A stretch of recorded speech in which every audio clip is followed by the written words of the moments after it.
listeners, and welcome to the Connecting Citizens to Science podcast, a podcast about connecting people and communities to science and research so that we can join forces together to catalyze sustainable global change.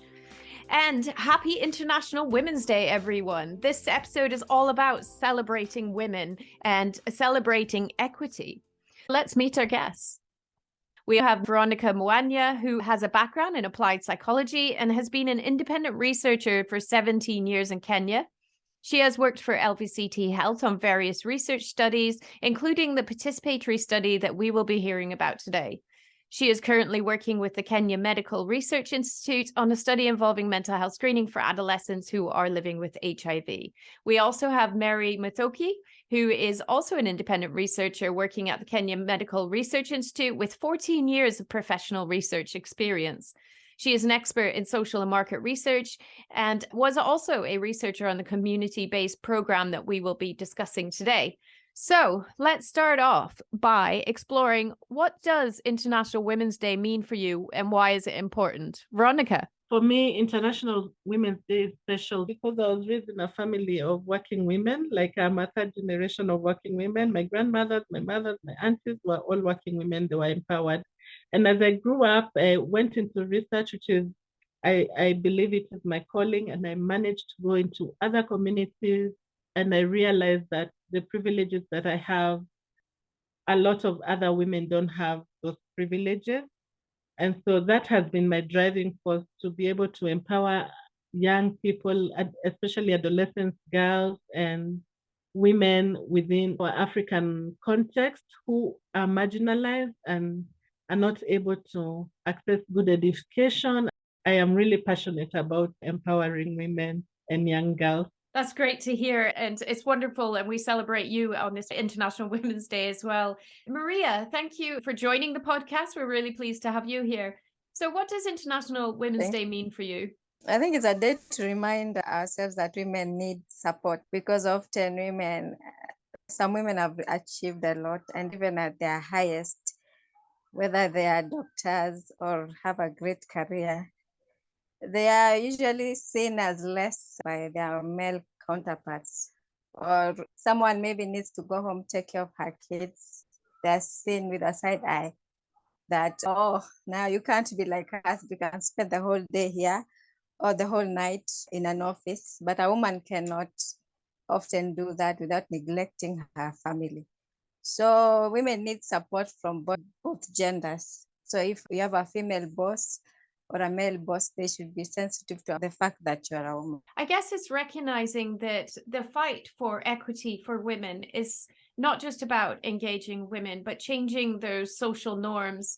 So in relation to that, maybe you could tell us a bit about the work that you've been doing in Kenya at the moment. I understand it was with the Liverpool School of Tropical Medicine and was around gender-based violence. Tell us a bit more about it. We were doing a community-based participatory study. It was about an intersection of HIV and intimate partner violence. So we looked at several things. Mostly it was about the power that women have or that don't have. Often when in such a community where obviously poverty is involved, money plays a huge role in their lives. We were looking at how that affected now their partnerships, sexual partnerships, and GBV.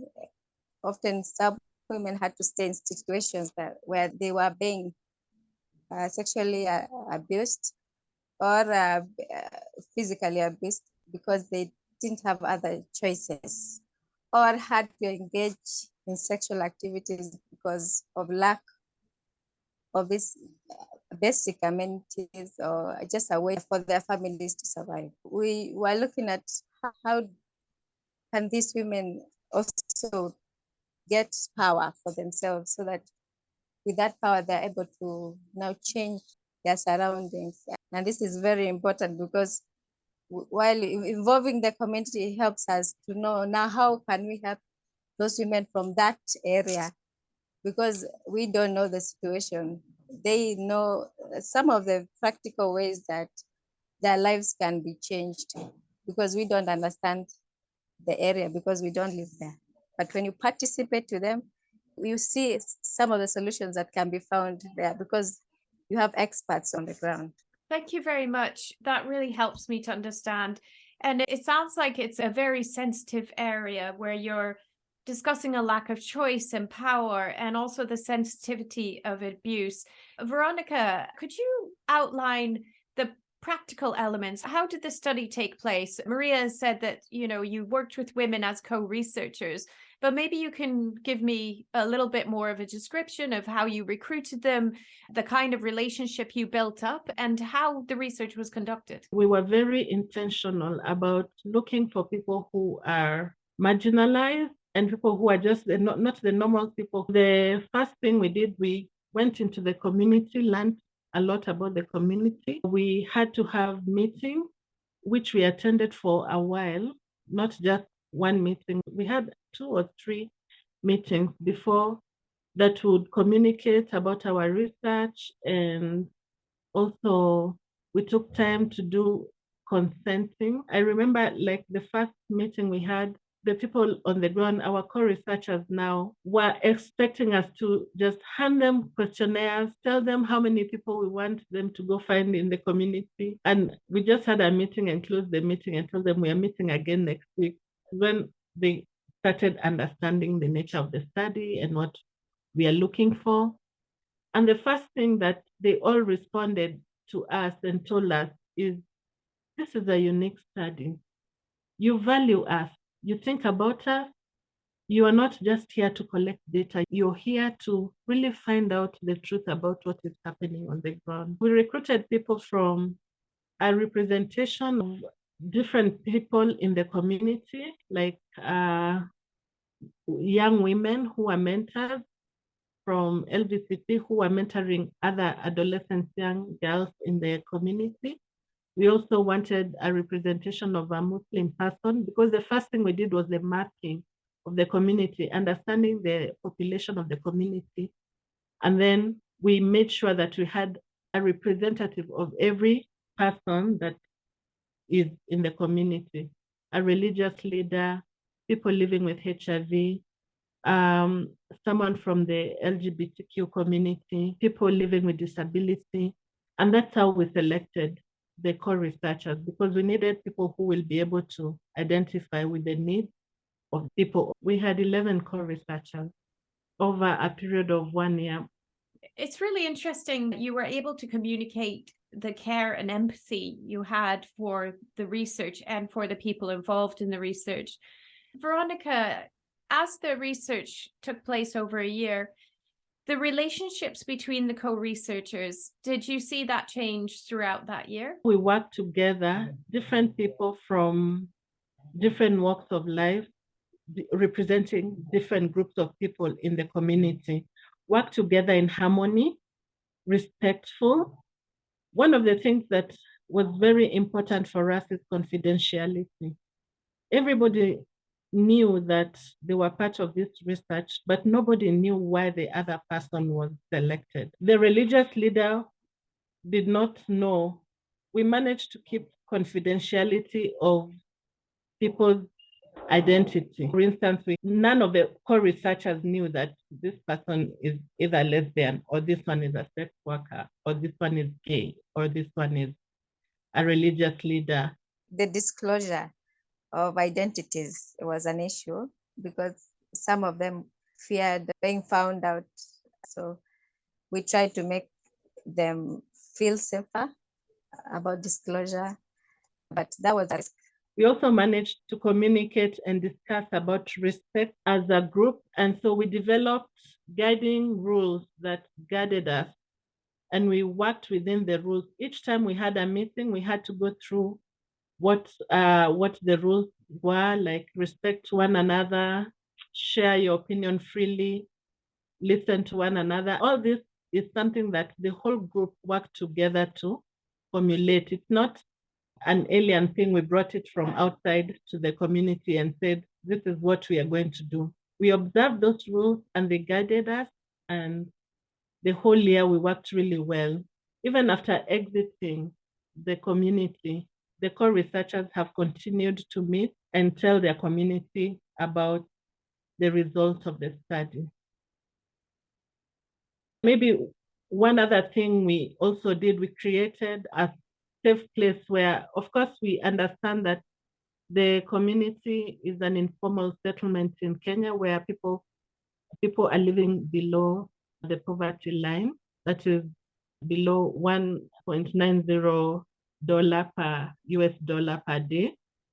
And so, of course, the needs were many, even among us as a team. And so we created a kitty and a mechanism where we can work through in case someone is in a situation that needed to be addressed. We had a way of verifying. We had members of the co-researchers who would go assess the problem and see if it's valid and if it's something that can be assisted, so that it was a continuous process throughout as we went on with the study. The emphasis also on part of the risk was how after we've exited, they are going to go back to their state.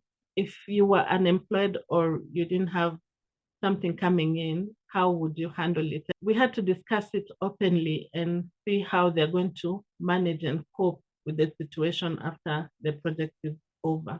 So you recruited co-researchers from different marginalized groups within an informal settlement. And then over a year, you did some research. Veronica, can you tell us about some of the methods that were involved over that year? And what did they show? So some of the methods, we actually did qualitative interviews. We did focus group discussion with community members, and we sampled a representation of different community members, especially those that were marginalized within the community. We had a focus group with people living with HIV. We had a focus group with sex workers, community health volunteers, people living with disability, young people. The method was focus group discussion, really. We also had in-depth interviews that we conducted with organizations, especially stakeholders that are working within the community. So we wanted to see how we can link stakeholders also together and see how they can work together to fight intimate partner violence, especially for people living with HIV. So what did the study find, and how has the work been disseminated? Okay, so it was quite interesting. The findings were quite interesting, but we realized that gender inequality was the main driver for HIV and intimate partner violence. And for instance, there are those systematic things that were still operating in the community. For instance, if it's in a marriage relationship, you find everybody will think the man is supposed to be the provider of the family. And remember, this is a community where people are earning less than $2 a day. If someone is not gaining something from you that is monetary, then the relationship cannot work. You find women are taken advantage of by different people because of the hard economic situation in the community. This is a woman, she's a mother, she's married, but her husband, of course, cannot afford to cater for all their needs. So you find the neighbor who is probably the landlord, they have not paid rent, so the neighbor who is the landlord would want to get intimate with this woman so that she can waiver their rent probably for that month. Then she takes her children to school and she doesn't have enough money to pay school fees. The principal of the school would want to have a sexual relationship so that the children can continue going to school. When the women go to work, they go for casual work. The managers at the workplace, the industries, would want to have, again, a sexual relationship so that they can get a job.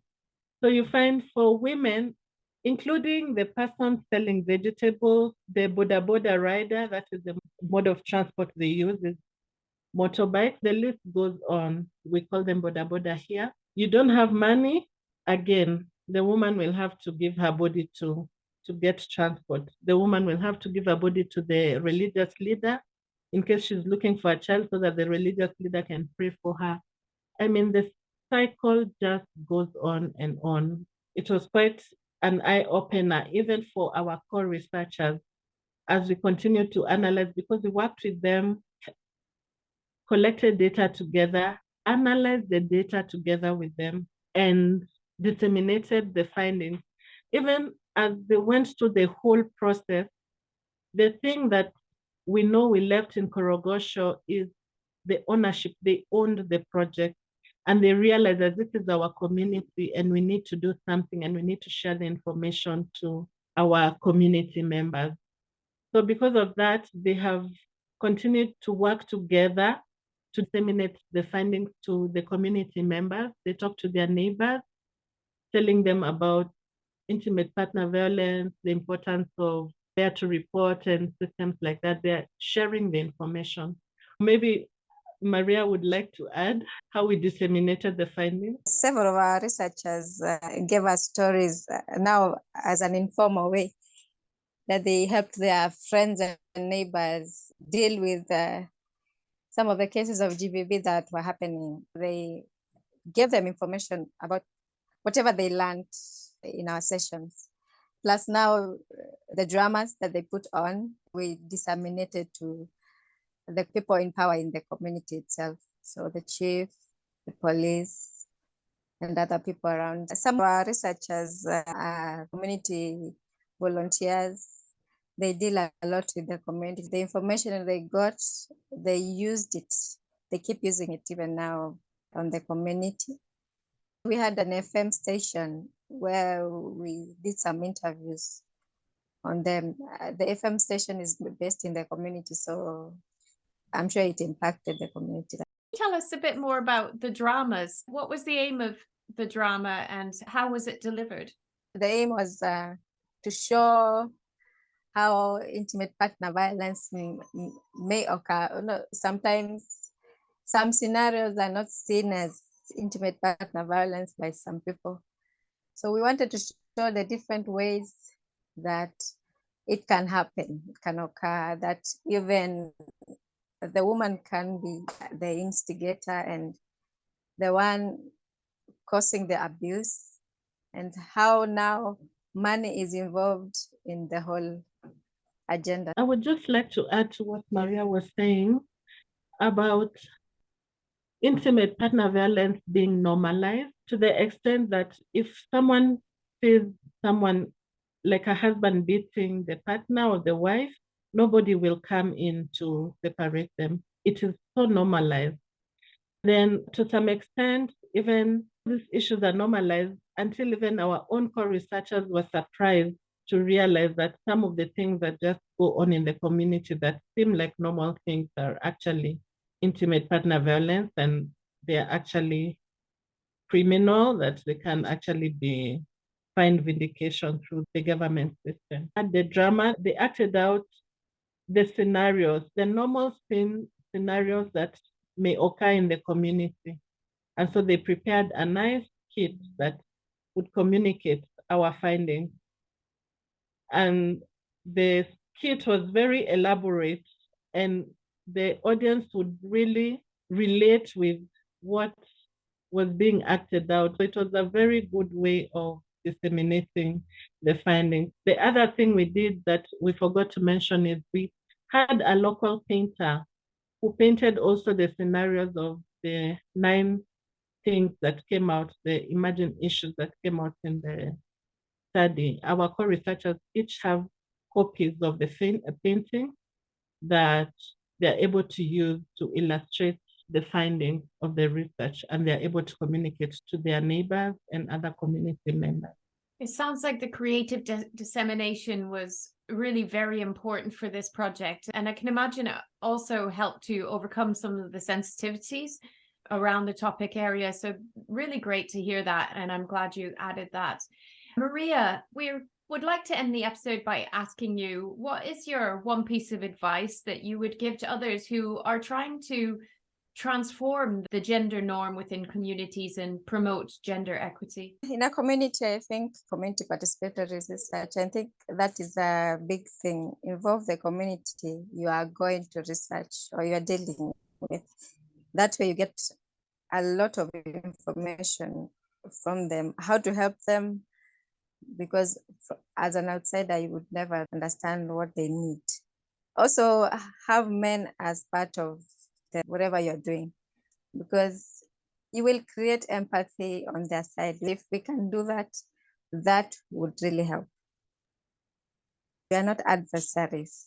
We can support each other to support women. The man can do something to be a part of it. I saw the men in the group change after the discussions. They seemed more empathetic. So they become a support system for the women.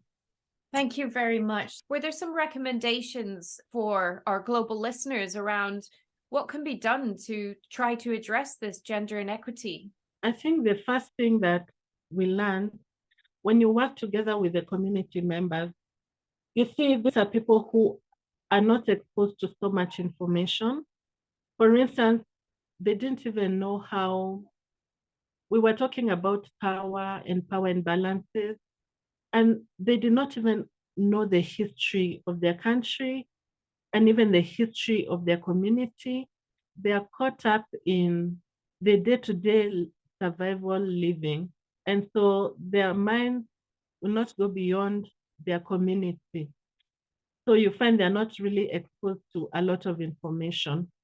Then there's a lot of exploitation also from outside. For people who are coming to work with communities, sometimes you may not see it as exploitation, but when you just go in a rush to the community, collect your data, write your report, and then disseminate maybe online. We have good places where we can read lots of papers and a lot of good work that has been done, but the community members have no idea what the results were for the research that was done in their community and affecting their community. So I think the best thing, even as we are disseminating to other global platforms, it is good to disseminate the information also to the community and help them come up with ideas and solutions that are local solutions that can affect their community in a positive way and bring change in their community. Thanks very much for that. It's really about working with communities to jointly find local solutions that are relevant for that context. And it sounds like the community and the co-researchers that you worked with decided how they wanted to share that information and what information they wanted to share as well, which adds that power and ownership that you discussed. The other piece of advice is we also think about when we exit the community, how we can plan to empower the community members to be part of our project so that when we do our work on the ground, we can also leave an empowered community behind us. I think that's really important in terms of when you plan community-based projects. I think quite often we think about the data collection and the dissemination, but not so much about what happens after the research project ends and the resources that are needed to enable that empowerment to be transformational. So I think that's really a key message there for our listeners. So thank you for helping us celebrate International Women's Day with such important, strong messages of solidarity and unity as we work together. To our listeners, please like, rate, share, and subscribe. We have another episode coming for International Women's Day, so do tune in. And thank you, Veronica, and thank you, Maria, for joining us. Bye for now.